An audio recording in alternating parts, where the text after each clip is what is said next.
Digamos, feliz sábado, mis queridos hermanos, buenos días. Vamos a pedir la bendición divina para iniciar este estudio, dándole gracias a Dios porque de nuevo estamos aquí, ¿verdad? Reunidos. Bien, cariñoso y amante Dios Padre Todopoderoso, gracias en esta mañana por habernos traído de nuevo al lugar donde tú nos vas a instruir. Tú nos has traído a la escuela sabática, a la escuela del cual debemos ser instruidos para la salvación, para la eternidad. Ayúdanos en este sábado a aprender las cosas espirituales. Ayúdanos en este sábado precioso a entender las verdades contempladas en tu palabra. Danos al Espíritu Santo, que es nuestro consolador, que es nuestro ayudador y es el que lleva esa palabra a nuestra mente, a nuestros corazones. Ayúdanos pues a esta hora para que estemos apercibidos de todas las cosas que tú quieres mostrarnos. En Cristo Jesús. Amén. Muy bien, mis hermanos. Feliz sábado, ¿verdad? De nuevo. Feliz sábado también a los hermanos que nos están mirando, ¿verdad? Por la televisión, por los distintos medios a través del cual se lleva el mensaje de salvación. Vamos a continuar con la serie que iniciamos la semana pasada. La serie tenía por nombre, o tiene por nombre, Engaños religiosos de los últimos días. Y ya habíamos desarrollado el primer tema. Hoy vamos a desarrollar el segundo tema. Y este segundo tema tiene que ver con la doctrina de la inmortalidad del alma. Y se llama Implicaciones de la doctrina de la inmortalidad del alma. Muy importante este tema porque a lo largo del estudio nos vamos a dar cuenta que esta es una de las doctrinas que el diablo más ha pervertido, la doctrina de la mortalidad del alma, porque el alma es mortal, pero el demonio, Satanás, a través de sus agentes, a través de su instrumento, dice que el alma muere, que el alma, no muere, ¿verdad? O sea que es inmortal, contrario a lo que dice la palabra revelada, la santa palabra de Dios. Bien, en este tiempo final, Satanás trabaja a través de dos grandes aliados, a través de dos grandes sistemas. Lo hemos estudiado en los estudios proféticos. Y esos dos grandes sistemas aparecen registrados en Apocalipsis 13, con el nombre de bestias, con el símbolo de bestia más bien, con el símbolo de bestias. Hemos estudiado a lo largo, como repito, los estudios proféticos, qué simboliza cada una de esas bestias. Una de ellas simboliza el sistema católico romano y la otra de ellas simboliza los Estados Unidos. Pero a través, ¿verdad?, en el campo religioso, a través del protestantismo apóstata, o sea, de los protestantes que se han rebelado contra la verdad. En Apocalipsis 16 aparece descrita la confederación, el trío, más bien el trío, la trinidad satánica, compuesta por los tres espíritus inmundos a manera de rana, también estudiado, que representan al dragón, simbolizado por el dragón, por la bestia y el falso profeta. Sabemos que el dragón, ya lo indicamos en el estudio pasado, el dragón simboliza y representa al espiritismo, es decir, al diablo actuando a través del espiritismo, a través del engaño. La bestia, ya sabemos quién es, ya la hemos identificado como al sistema católico romano, y el falso profeta como los protestantes que han caído de la verdad. Apocalipsis 13, del 12 al 14, hablando de la segunda bestia de ese sistema, dice el versículo 12: y ejerce toda autoridad de la primera bestia en presencia de ella, y hace que la tierra y los moradores de ella Adoren a la primera bestia cuya herida mortal fue sanada. Versículo 13, también hace grandes señales, de tal manera que aún hace descender fuego del cielo a la tierra delante de los hombres. Versículo 14, y engaña a los moradores de la tierra con las señales que se le ha permitido hacer. Y después continúa el versículo donde dice en presencia de la bestia, mandando a los moradores de la tierra que le hagan imagen a la bestia que tenía la herida de espada y vivió. Lo importante, lo más relevante de estos pasajes es que dice que este poder trabaja a través de señales, trabaja a través de grandes prodigios, el engaño con esos prodigios, con esas señales, con esos milagros mentirosos, engaña a los moradores de la tierra. Y la pregunta es, ¿a cuántos moradores de la tierra engaña? Apocalipsis 12:9 dice que engaña al mundo entero. Así que solamente el remanente fiel es el único al cual no engaña, solamente el remanente fiel en el último tiempo. Vamos al escrito inspirado, nos va a ayudar a entender un poquito esto. En Eventos los Últimos Días, en la página 133, la página original, el capítulo se llama Los engaños satánicos los últimos días, para que lo busquen los que tienen ese libro. Ahí nos dice muchas verdades referentes a los engaños, un capítulo que habla de los engaños espirituales de este tiempo. Y esta cita es extraída de ese capítulo, dice, nos acercamos al fin de la historia de esta tierra y Satanás está trabajando como nunca antes. ¿Cómo está trabajando Satanás? La Biblia dice que Satanás, 12:12 Apocalipsis, le queda poco tiempo, él sabe, y como le queda poco tiempo, lanza toda su ira, toda su fuerza, y principalmente aquí dice, a través del engaño. Y dice que Satanás está trabajando como nunca antes, procura actuar como director del mundo cristiano. El sábado pasado estudiábamos que Satanás trabaja a través del cristianismo, se disfraza a través del cristianismo con un manto religioso. Y dice que trabaja con una intensidad asombrosa mediante sus milagros mentirosos. Se representa a Satanás como un león rugiente que anda rondando en busca de quien devorar. Desea abarcar a todo el mundo en su confederación, ocultando su deformidad bajo el manto del cristianismo. Se arroga los atributos de un cristiano y pretende ser Cristo mismo. Entonces, aquí esta cita nos revela y nos dice que Satanás está trabajando fuertemente, ¿verdad?, como nunca, y a través del cristianismo, a través del manto religioso, a través de una cara religiosa. En el mismo evento, los últimos días, traída de conflicto los siglos, aparece ahí la página 645 y 646. Como los espíritus profesan creer en la Biblia y manifestarán respeto por las instituciones de la iglesia, su obra será aceptada como manifestación del poder. Por eso Apocalipsis 12:9 dice que engaña a todo el mundo. Porque la obra del espiritismo es tan grande, es tan abarcante, que engaña a todos los cuerpos religiosos y engaña al mundo entero.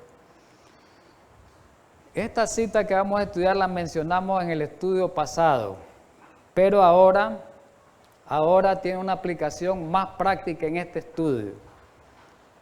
Y dice esta cita, es extraído de Conflicto de los Siglos en la página 645, pero está también en Eventos de los Últimos Días en la página 135, en el mismo capítulo que estamos hablando de eventos, los engaños satánicos. Merced a los dos errores capitales, el de la inmortalidad del alma y el de la santidad del domingo, Satanás prenderá a los hombres en sus redes.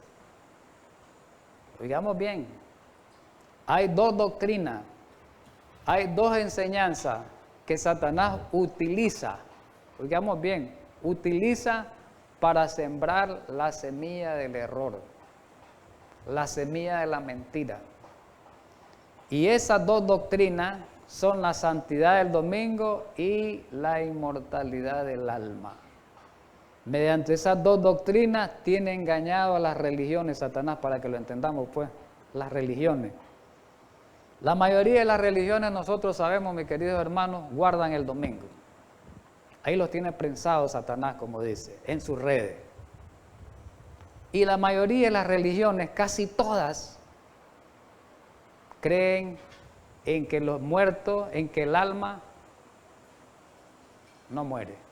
Creen en que los muertos salen, en que los muertos tienen existencia, supuestamente a través del alma, que es lo que vamos a estudiar ahora, a través del alma, y ellos han creído esa mentira de Satanás. Vamos a ver el origen de esa mentira. Sabemos que el origen viene de Satanás, pero vamos a ver el origen ya desarrollado en el hombre. Dice que esta doctrina, la más peligrosa de las dos son malas, las dos son dañinas, las dos deforman las palabras de Dios, pero la más peligrosa y la que tiene más implicaciones es la inmortalidad del alma. Lo vamos a ver a lo largo del estudio, ¿verdad? Dice que ella crea la base, es la base, el fundamento, la inmortalidad del alma del espiritismo, mediante el cual trabaja Satanás en el último tiempo. Por eso la profeta nos da un consejo a nosotros, el pueblo de Dios, a los adventistas del séptimo día en este tiempo. Y yo quisiera, mis queridos hermanos que nos miran, los hermanos que están aquí presentes, yo quisiera que atendamos bien este consejo, esta última cita que voy a leer. Este consejo lo atendamos bien. Está en Primeros Escritos, página 87, y citado por Eventos de los Últimos Días en la página 160 y 161. Es importante que nos compenetremos en esta cita última. Los santos, el pueblo de Dios, deben obtener, nosotros como pueblo de Dios, como remanente, los santos deben obtener una comprensión cabal de la verdad presente. ¿Cómo debemos de entender la palabra de Dios, pero principalmente los temas de la verdad presente? ¿Cómo? De una manera cabal. ¿Y qué es cabal? De una manera completa, de una manera integral, de una manera íntegra, no pervertida. Entonces debemos tener una comprensión clara de la verdad presente, pero que deberán sostener por las Escrituras. Pero ¿cuál es esa verdad al cual vamos a aplicarla? Tenemos que entender una comprensión clara de la verdad presente de todos los temas de la Biblia. Estamos de acuerdo, de todas las enseñanzas de la Biblia, de todas las doctrinas de la Biblia, pero principalmente ella hace énfasis y dice, necesitan comprender lo referente a la condición de los muertos. ¿Qué es lo que necesitamos comprender? Lo referente a la condición de los muertos. ¿Por qué? Porque como dice la cita que está colocada arriba, el diablo iba a engañar y iba a prender en sus redes a los hombres a través de esa doctrina y el domingo, pero principalmente ella. Muy bien, ya vimos la parte introductoria, vamos a ver las implicaciones doctrinales de la inmortalidad del alma, cómo esta doctrina deforma muchas verdades, vamos a verlo, muchas creencias. Vamos a ir a esta parte inicial, donde decimos aquí que muchas iglesias han adoptado la doctrina pagana. Y vamos a ver por qué decimos que es pagana. A lo largo del estudio nos vamos a dar cuenta de la inmortalidad del alma y de dónde viene. Ellos creen, las iglesias protestantes, las iglesias evangélicas, ellos creen que después de la muerte lo que muere o se deshace es el cuerpo, nada más, vuelve al polvo. Y el alma, dice, no muere, es inmortal, dicen ellos. La inmensa mayoría del mundo cristiano hoy tiene esa creencia, que el diablo les ha metido eso, ¿verdad? La pregunta es, ¿qué dice la Biblia? ¿Será que sea cierto eso? Vamos a darnos cuenta a lo largo del estudio. Pero miremos primero, miremos estos dos textos, ¿verdad? ¿Qué dice la Biblia? Porque aquí me está diciendo de que esa introducción a esta parte me está diciendo que las iglesias, y la inmensa mayoría de las iglesias creen que el alma es inmortal. Eso es lo que me está diciendo. Pero la Biblia, ¿será que apruebe eso? La Escritura dice que no. Ella no aprueba eso. Y vamos a ver en estos dos textos, en 1 Timoteo 6:16 y 1 Timoteo 1:7, donde dice ahí categóricamente de que el único que tiene inmortalidad es Dios. El hombre no tiene inmortalidad. El único que tiene es Dios. Y dice 1 Timoteo 6:16, el único que tiene inmortalidad, que habita en luz inaccesible, a quien ninguno de los hombres ha visto ni puede ver, al cual sea la honra y el imperio sempiterno. Amén. Y el 1:17 dice también lo mismo, ¿verdad? Al Rey de los siglos, inmortal, invisible, el único y sabio Dios. Entonces, la Biblia es clara de introducción a esta parte de este tema, cuando nos dice que el único que tiene inmortalidad es Dios. Pero hay algo interesante. Cuando Dios hizo a la primera pareja, a Adán y Eva, es verdad que Adán y Eva fueron creados con inmortalidad, pero condicionada. Fueron creados seres inmortales, pero condicionados. ¿Y cuál era la condición? Si obedecían sus mandatos, si obedecían su palabra, ellos iban a gozar de esa inmortalidad. Pero ¿qué pasó? El relato de la creación, ¿qué es lo que dice? Que el hombre pecó, ¿verdad? Que el hombre desobedeció. Aquí aparece en Génesis 2:16 y 17, ahí está planteada la inmortalidad condicionada. Y mandó Jehová Dios al hombre, el 16 dice, diciendo, de todo árbol del huerto podrás comer, mas del árbol de la ciencia del bien y del mal no comerás. Porque el día que de él comiere, ¿qué le iba a pasar? Iba a morir. Entonces el hombre estaba sujeto a la mortalidad si el hombre desobedecía. Pero hay algo interesante, hay algo relevante. Las cosas no quedaron así. Adán pecó, quedó bajo condenación de muerte, bajo la condenación de que iba a morir físicamente, ¿verdad? En la muerte primera. No estamos hablando de la condenación eterna, ¿verdad? Sino que físicamente, como una consecuencia del pecado de él, iba a morir, lo que le llamamos la primera muerte, porque la segunda muerte es el resultado, es la paga la paga del pecado, y la primera muerte es el resultado de la desobediencia.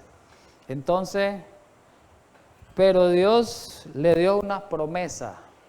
Dios le da promesa al hombre para ayudarnos. Siempre Dios nos tiene promesa para ayudarnos, para alentarnos, para levantarnos. No dejó que el hombre quedara así. Entonces dijo Dios, ¿verdad? En Romanos Pablo explica en el capítulo 2, en el versículo 6 y 7, dice que Dios de nuevo le promete al hombre la inmortalidad. De nuevo Dios le promete al hombre la inmortalidad con la cual fue hecho, fue creado. Y en Romanos 2, 6 y 7 dice, el cual pagará cada uno conforme a sus obras. Versículo 7, vida eterna a los que perseverando en hacer bien buscan la gloria y honra e inmortalidad. ¿A quién les va a dar vida eterna y a quién les va a dar inmortalidad? Al que obedece. Al que obedece. O sea, Adán va a volver a tener la inmortalidad que tuvo al principio, ¿verdad? Cuando Adán resucite, porque dice que la inmortalidad del hombre ahora tiene que buscarla. Así para que lo entendamos así, pues, el hombre tiene que buscarla, la inmortalidad, ¿verdad? Pero hay un texto que nos ayuda más, es más claro. Segunda de Timoteo 2, del 9 al 10, aquí lo habla. ¿Y por medio de qué Dios nos da esa inmortalidad? Dice el versículo 9, quien nos salvó y amó con llamamiento santo, no conforme a nuestras obras, sino según el propósito suyo, y la gracia que nos fue dada en Cristo Jesús antes de los tiempos de los siglos. El 10 es el clave. Pero que ahora ha sido manifestado por la aparición de nuestro Salvador Jesucristo, el cual quitó la muerte, aquí viene la parte importante, y sacó a luz la vida. ¿Y qué más? y la inmortalidad por el Evangelio. Las buenas nuevas de salvación nos dan una promesa y es la promesa de la inmortalidad. Si creemos en el Evangelio, por eso Jesús dijo en San Juan 11, 25 y 26, que si creíamos en Él, aunque muriéramos físicamente la primera muerte, dice, nosotros vamos a vivir eternamente. Y el versículo 26 dice, todo aquel que vive y cree en mí, no morirá eternamente. Así que, mis queridos hermanos, el hombre por naturaleza, para cerrar esta parte, no es inmortal. No fue inmortal cuando fue creado por naturaleza. Fue dada una inmortalidad condicionada, ¿verdad? Pero que podemos, con la ayuda del Señor y a través de la obediencia a su palabra, podemos lograr esa inmortalidad. Dios puede darnos esa inmortalidad. La pregunta es, ¿cuándo recibiremos de nuevo la inmortalidad perdida? La Biblia nos responde. En 1 Corintios 15, 51 al 54 dice, el 51, aquí os digo un misterio, no todos dormiremos, pero todos seremos transformados. En un momento, un abrir y cerrar de ojos, a la final trompeta, porque se tocará la trompeta y los muertos serán resucitados. Aquí viene la parte importante. Los muertos serán resucitados incorruptibles y nosotros seremos transformados. El 53. Porque es necesario que estos corruptibles se vista de incorrupción y esto mortal se vista de inmortalidad. Lo mortal se va a vestir con inmortalidad. ¿Quién nos va a dar la inmortalidad? Jesús. Porque Él es la resurrección y Él es la vida. ¿Estamos entendidos? Muy bien. ¿Qué pasa entonces con el que muere? ¿Qué pasa con el que duerme? ¿Verdad que estudiamos ese término? Está en un estado de inconsciencia, con la esperanza de despertar, pero mientras él duerme, no puede actuar en otra parte, no puede tener actividad, acción en otra parte. Ahí aparecen registrados algunos pasajes, vamos a ver algunos de ellos. Miremos el Salmo 104, 29, dice, esconde tu rostro, se turban, y ahí dice, eso que está en rojo, les quita el hálito y dejan de ser, y vuelven al polvo. Este pasaje primero es muy importante, hermano, porque aquí nos dice que les quita el aliento, les quita la respiración, les quita la vida, dejan de ser, y el propio cuerpo que fue formado en la materia, vuelve a ser materia, vuelve a ser polvo.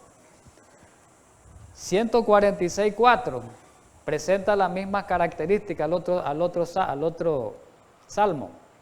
Pues sale su aliento y vuelve a la tierra, en ese mismo día perecen sus pensamientos. No hay más pensamientos, no hay más ideas. Pero vamos a continuar. Eclesiastés, texto conocido, 9, 5 y 6 y el versículo 10. Porque todos los que viven saben que han de morir, pero los muertos nada saben. Los muertos nada saben. No pueden estar vivos ahí en el cielo, su alma, como se dice, que el alma está viva ahí en el cielo o el alma está en el infierno, viva soportando el castigo eterno, ¿verdad? Esa es una gran mentira que la vamos a ir descifrando a lo largo del estudio. Versículo 6, también su amor y su odio y su envidia fenecieron ya, y nunca más tendrán parte, aquí está claro, en todo lo que se hace debajo del sol. Todo lo que te viniere a la mano para hacer, hazlo según tus fuerzas, porque en el Seol, a donde vas, no hay obra, ni trabajo, ni ciencia, ni sabiduría.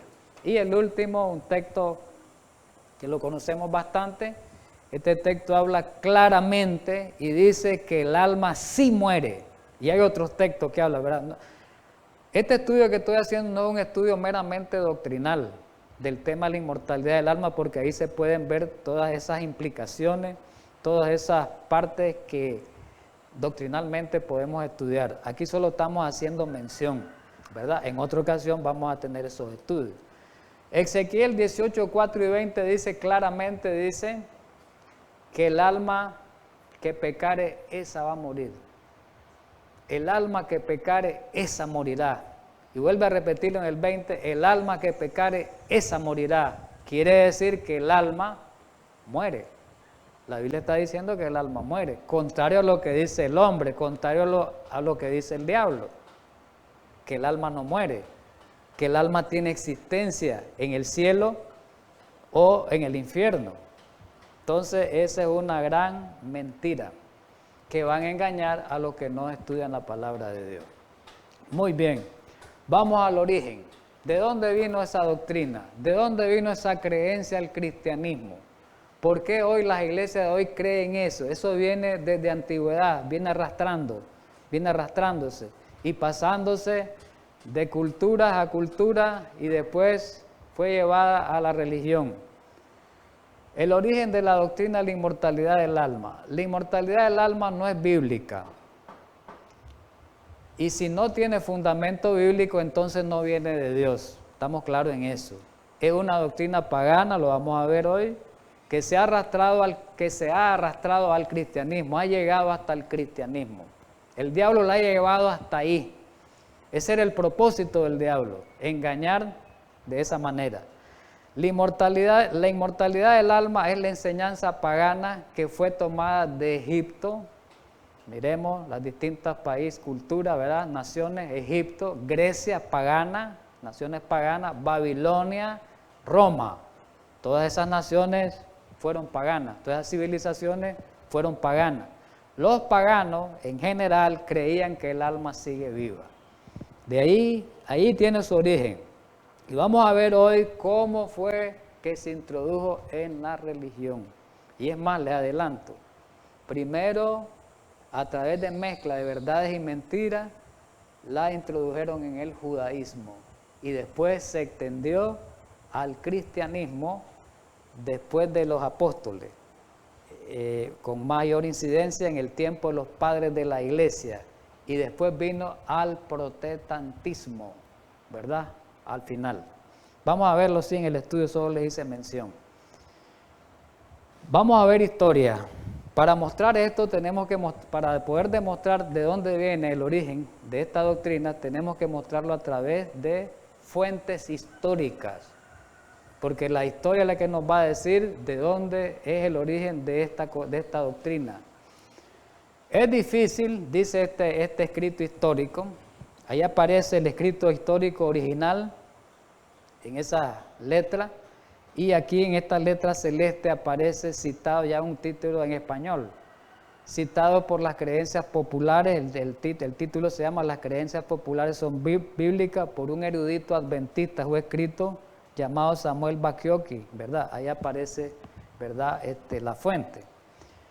Y mire lo que dice este escrito histórico.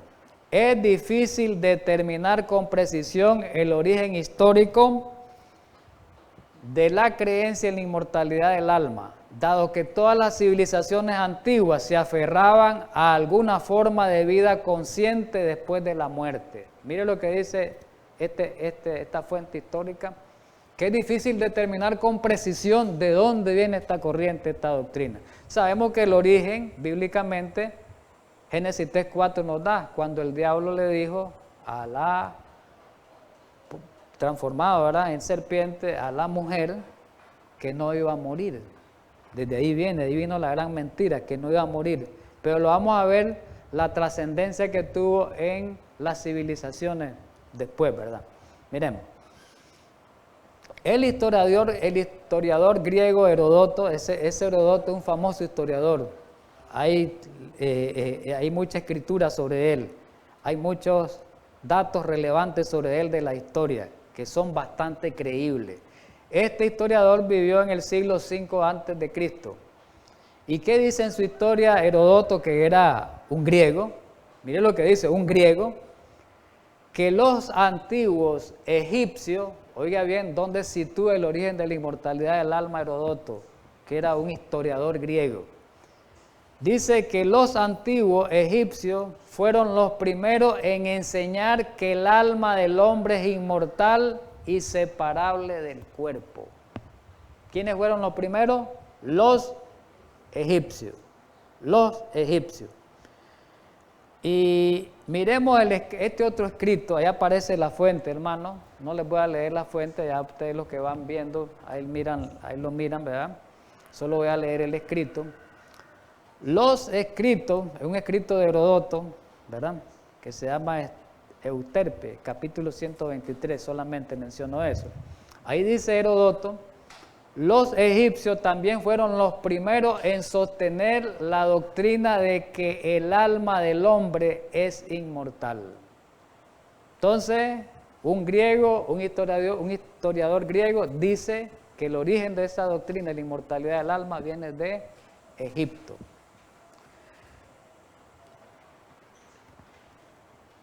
Hubieron muchos filósofos griegos de mucha importancia, pero los tres más relevantes que se pueden ver en el tiempo de la filosofía griega, los más grandes, se cree que fueron Sócrates, Platón y Aristóteles. Hay otros, ¿verdad? Pero fueron los tres. Los tres. Y estos tres han influenciado hasta hoy en día en muchos aspectos de la vida, de la sociedad y en la religión, hasta hoy en día, en la educación, en muchos campos. Entonces este filósofo griego Sócrates, uno de los grandes de la filosofía griega, este filósofo viajó a Egipto para consultar a los egipcios acerca de sus enseñanzas sobre la inmortalidad del alma. O sea que este filósofo grande, Egipto, tuvo que ir a Egipto a aprender lo de la inmortalidad del alma para traerlo y para llevarlo a Grecia. Y dice que se lo transmitió nada más y nada menos a Platón, que fue su alumno, uno de los filósofos más famosos de la antigüedad, Platón, griego. Entonces Platón tomó esa doctrina, esa enseñanza, ¿verdad? Pagana, y él le dio forma, él la desarrolló. Platón fue el que la desarrolló más, él fue el que le dio el desarrollo, como quien dice, él fue el que le dio el ultimátum a esta doctrina. Él la amplió, él la detalló, y por eso muchos se le da crédito a que Platón es el creador, ¿verdad? El origen, de ahí viene el origen. Muchos le dan crédito por eso, por el desarrollo que él le dio. Pero Sócrates decía en sus escritos repetidamente que el alma, cuyo atributo inseparable es la vida, nunca admitirá lo opuesto a la vida, la muerte. Esto que viene es importante. Así se demuestra que el alma es inmortal, y en tanto que es inmortal, es indestructible, decía Sócrates. Y dice al final, me voy a adelantar un poco, no voy a leer todo el escrito, que la muerte es simplemente la separación del alma y del cuerpo, ¿verdad? Entonces eso es lo que dice él, ahí demuestra en su escrito Sócrates, ese filósofo, que el alma es inmortal. Miremos a Platón. ¿Qué decía Platón? En una obra que se llama El Faedo o Fedón, también se conoce, una obra de Platón, donde ahí escribe un diálogo grande que tuvo con Sócrates. Ahí Platón explica que existe un juicio después de la muerte, pero todas las almas según los hechos obrados en el cuerpo. Y esto que viene es importante. Las almas justas, miren bien, miren de dónde viene lo que se cree hoy en día. Las almas justas, los buenos pues, van al cielo en cuanto mueren. ¿Y qué dice de los impíos, de los que no se salven? Van al infierno. ¿No suena esa creencia hoy parecida a la griega? ¿No suena hoy en el mundo religioso? Sí, eso es lo que se cree. Miremos de dónde viene arrastrado, de dónde viene el origen, para que tengamos base. Y vamos a ver cómo fue que penetró, cómo llegó al cristianismo. Primero tuvo que penetrar al judaísmo, a la religión. ¿Cómo penetró en la religión? Hablemos primeramente, pues, para que entendamos. En la religión, primero en el judaísmo, después en el cristianismo. Durante el periodo intertestamentario, ¿cuál es ese periodo? Ya lo hemos estudiado. Aquí aparece un gráfico que yo les hice, donde aparece ese periodo. El periodo intertestamentario, ya lo hemos hablado en otras ocasiones, es el periodo que abarca 4 siglos, desde que se escribió, es decir, es el periodo entre el Antiguo y el Nuevo Testamento, pues. Y es el periodo que abarca aproximadamente unos 400 años. Ahí no hubo revelación profética. El último, Malaquías, y después apareció Juan el Bautista. No hubo revelación profética. Y ahí fue donde aprovechó Satanás, ahí fue donde aprovechó el diablo a meter sus herejías. A partir de ahí, eso fue una era completamente de tiniebla. Y ahí se crearon todos los problemas de religión que hay ahora, las doctrinas falsas. Desde ahí tiene su origen. Porque en el Antiguo Testamento estaba escrito todo el proceder correcto de la cuestión de la muerte, de la cuestión de la vida, ¿verdad? De la cuestión que ocurría después de la muerte. Todo estaba bien explicado, ¿verdad? Bien detallado, de acuerdo a la palabra de Dios, no de acuerdo a los argumentos de los hombres. Y miremos algo. La creencia de que el alma continúa existiendo después de la disolución del cuerpo no está expresamente enseñada en las Escrituras. La creencia, esto viene de la enciclopedia judía. Enciclopedia judía, de ahí viene. Y dice, la creencia en la inmortalidad del alma viene, oigamos bien, del contacto de judíos, oigamos bien cómo se introdujo en el judaísmo, del contacto de judíos con pensamiento griego, principalmente a través de la filosofía de Platón, su principal exponente. Entonces, y después, nosotros vemos que en ese tiempo, en ese periodo intertestamentario, fue que se escribieron los libros apócrifos que aparecen en la Biblia católica. En la Biblia católica, ustedes recuerden que ahí aparecen otros libros. Aquí aparecen descritos: el libro de Macabeo, primera y segunda, el libro de Baruch, el libro de primera y segunda de Esdras y otros libros que aparecen ahí registrados. Ahí se escribieron esos libros apócrifos, no tienen inspiración, no son inspirados, son de inspiración dudosa. Son libros históricos que se pueden utilizar para historia, pero no para fundamentar enseñanzas doctrinales, porque hay muchos errores, hay mucha mezcla de cristianismo con paganismo. Las ideas paganas de la filosofía griega se unieron a las ideas de judías, de las creencias judías, y ahí hicieron como una mezcla. Entonces, esos libros que utilizan los hermanos de la Iglesia Católica no son libros de crédito, no tienen credibilidad, porque de ahí ellos basan sus enseñanzas erróneas, ellos las sostienen a través de esos libros. Uno de los mayores influyentes fue un judío que tuvo esa influencia del judaísmo helénico, se llamaba Filo Judeus, pero este judío fue el que le dio, digamos, el desarrollo a ese estudio sobre la inmortalidad del alma de Platón, a esa visión platónica de la inmortalidad del alma, y la fusionó con la enseñanza de la resurrección y creó una doctrina completamente herética, y eso lo fue absorbiendo el judaísmo, de manera que cuando vino Jesús ya habían enseñanzas pervertidas en el mundo judío. Y Jesús y los apóstoles tuvieron que luchar contra esas enseñanzas que habían sido introducidas, principalmente en esta área, en el área de los muertos, ¿verdad? Después, aquí aparece un escrito, después ellos, si ustedes miran, fueron influenciados a través de esos escritos los padres de la iglesia como Tertuliano, como Orígenes, hasta Agustín católico, y después llegó hasta Tomás de Aquino, que es el teólogo más grande de la Iglesia Católica. Todos ellos intentaron armonizar lo que es la Biblia con la filosofía pagana, y hasta hoy se encuentran esos argumentos que presentan tanto la Iglesia Católica como protestante. Vamos a ver las implicaciones doctrinales de la inmortalidad del alma. Miren bien, ya vamos a entrar en detalle a lo más importante de esto. Miremos bien, esta doctrina de la inmortalidad del alma afecta muchas otras creencias, afecta. Quiere decir que pervirtió muchas creencias.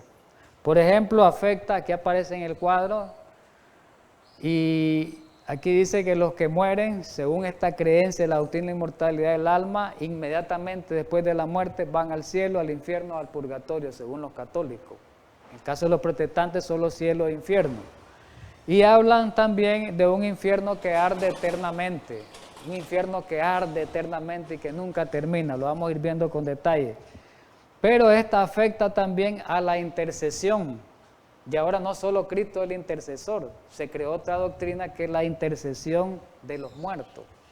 Y ahí se creó eso, mire cuánto vino arrastrando, cuánto vino influenciando, que prácticamente fue que vino devastando, tratando de devastar la corriente verdadera, ¿verdad?, del cristianismo. Afecta también a la segunda venida de Jesús, porque si ya los justos están en el cielo, ¿para qué va a venir Jesús? ¿Para qué va a venir Jesús? Entonces afecta a la segunda venida de Jesús y afecta, de ahí salió una doctrina, una enseñanza del bautismo por los muertos, que creen algunas religiones. Vamos a ver un poquito rápido lo de ese cuadro, rapidito. El día de hoy es más que todo esto, ¿verdad? Presentación histórica, ya el próximo tema pues ya vamos a entrar con los engaños propiamente dichos, ¿verdad? La creencia católica del cielo, el infierno y el purgatorio, miremos cómo lo enseña la Iglesia Católica, ¿verdad? La Iglesia Católica enseña que cuando una persona muere, miremos lo que enseña la Iglesia Católica, cuando una persona muere, el alma deja el cuerpo, inmediatamente es evaluada en un juicio particular que determina 3 destinos posibles, que ya lo vimos en la lámina. Para el alma incorpórea, 3 destinos para el alma incorpórea, que no tiene cuerpo. Un destino es el cielo, si es justo, otro destino es el infierno, si está perdido, y el otro destino es el purgatorio, si es medio bueno y medio malo, ¿verdad? Si no fue tan malo y no fue tan bueno, entonces para ir a purificarse, pero lo vamos a ver detallado más adelante. En el caso del cielo, ahí está la fuente, el catecismo de la Iglesia Católica, ahí aparece la fuente. En el caso del cielo, ¿qué creen ellos? En el nuevo catecismo, la Iglesia Católica explica que la alma de algunos creyentes que mueren en la gracia y amistad de Dios están perfectamente purificados y ¿qué dice? Viven para siempre con Cristo. Allá están en el cielo. Y dice para siempre con Cristo. Son llevados inmediatamente a sus recompensas eternas, dice, en el cielo, donde van a disfrutar la comunión con Dios, con la Trinidad, la comunión con María, la comunión con los santos, la comunión con los ángeles. Mire qué clase de engaño, hermano. ¿Y qué cree la Iglesia Católica? ¿Qué cree la Iglesia Católica de los que se pierden? ¿A dónde van? Dice que van al infierno. El infierno es el lugar donde los que han muerto en pecado grave, oiga, pecados mortales le llaman ellos, los que han muerto en pecado grave o pecados mortales, esos van al infierno. Dice que la alma de los que mueren en estado de pecado mortal descienden al infierno inmediatamente después de la muerte y ahí sufren pena del infierno, el fuego eterno. Entonces ahí llegan para ser castigados eternamente con fuego, para ser torturados eternamente con fuego. ¿Se imagina cómo viene esto de la filosofía pagana? Y el purgatorio, ¿cómo lo creen los católicos? Que son los que lo creen, los que creen en esta doctrina. Los que mueren en la gracia y amistad de Dios, pero están imperfectamente purificados, o sea que no tienen pecados mortales, le llaman ellos grandes, pero sí tienen pecados pequeños, lo que le llaman ellos pecados veniales. Entonces ellos tienen que pasar por un proceso allá de purificación. Dice, sufren una purificación después de su muerte, con fuego, en un lugar, no es en el cielo, en un lugar, yo no sé dónde, en el espacio, en el no sé dónde, para después, cuando ya terminen de purificarse, ser llevados al cielo. a fin de obtener la santidad necesaria para entrar en el gozo de Dios. Las almas del purgatorio también son torturadas, igual que la del infierno, pero con menos incidencia, son torturadas sistemáticamente con fuego hasta que hayan pagado el castigo temporal residual por sus pecados. Entonces, miremos las enseñanzas católicas, era importante esto. La Iglesia por eso recomienda las limosnas, las indulgencias, la obra de penitencia en favor de los difuntos. Es decir, que la familia, las personas aquí en la tierra pueden dar dinero, pueden hacer obras de penitencia para ayudar a esos que están en el purgatorio, para ayudar para que ellos salgan de ese estado y ellos salgan purificados y puedan ir al cielo. ¿Cuál es el origen de la enseñanza del purgatorio? Este escrito dice, no lo voy a leer por el tiempo, este escrito dice que el origen de esta fueron los griegos.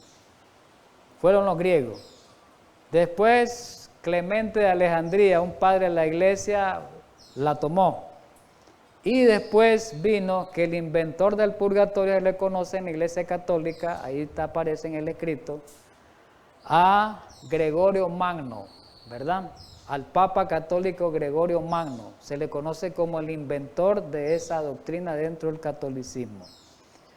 Y la Iglesia Católica esa doctrina la promulgó, la definió como oficial en los concilios de Lyon, no sé cómo se lee, en el año 1274 después de Cristo en Florencia, en otro concilio en 1439 después de Cristo, y finalmente en el gran concilio y mayor concilio de los católicos, como el concilio de Trento en el año 1547.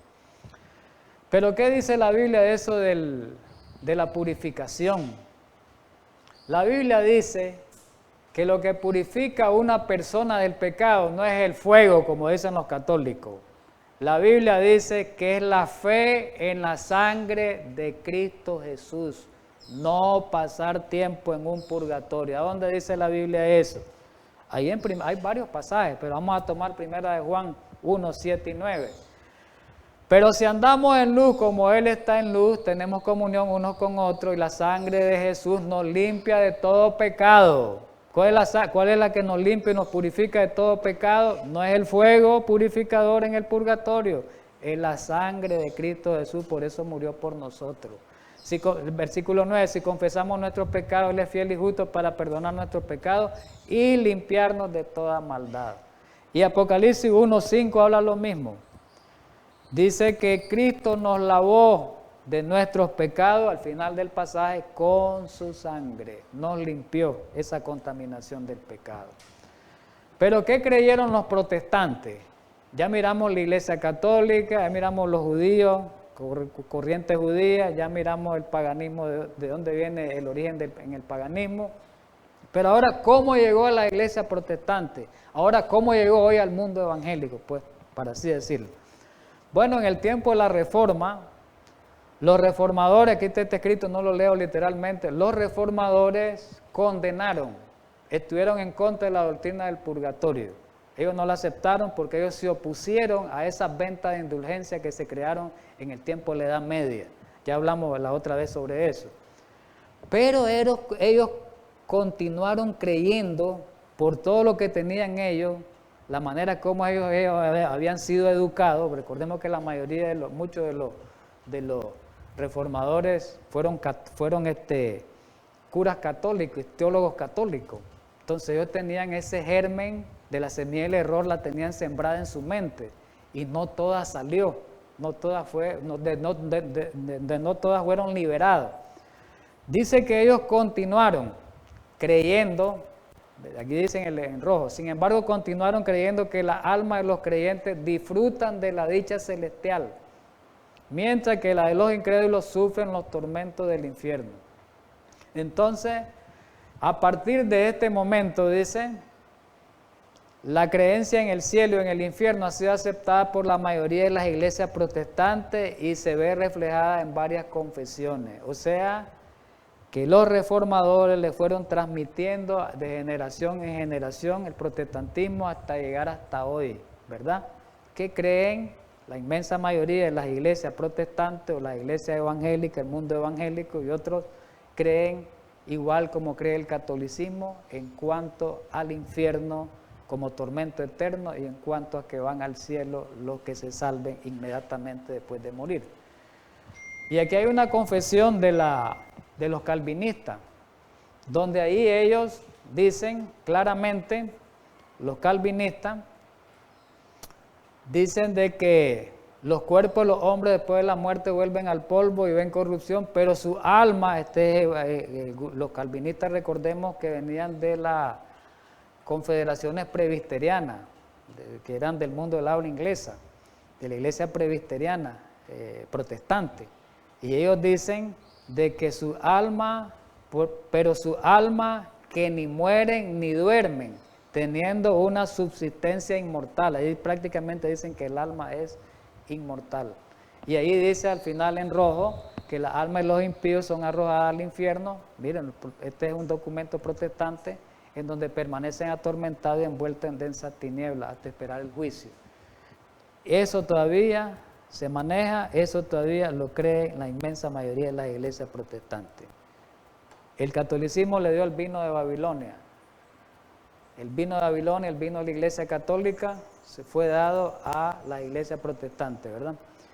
El infierno que arde eterna como un tormento eterno, ahí hay muchas preguntas, ¿verdad? Dos preguntas más bien, de que sería Dios justo si hiciera pagar a la humanidad un castigo eterno por un pecado que solo ha durado por un periodo finito de tiempo, de tal vez 50, 60, 70 años, y va a pasar toda la existencia eterna siendo castigado. Prácticamente ese sería un Dios injusto, un Dios inhumano, un Dios severo, ¿ves? ¿Y será que la Biblia diga realmente eso? Nosotros sabemos que no, la Biblia no sostiene eso, ¿verdad? Vamos a avanzar. ¿Cuánto tiempo arderá el infierno? ¿Qué dicen las Escrituras? En 2 Tesalonicenses 1, 8 y 9 dice claramente en la versión, primeramente en la versión 60 de la Reina Valera, dice el 8, en llama de fuego para dar retribución a los que no conocieron a Dios, ni obedecen el Evangelio de nuestro Señor Jesucristo, los cuales sufrirán pena de eterna perdición.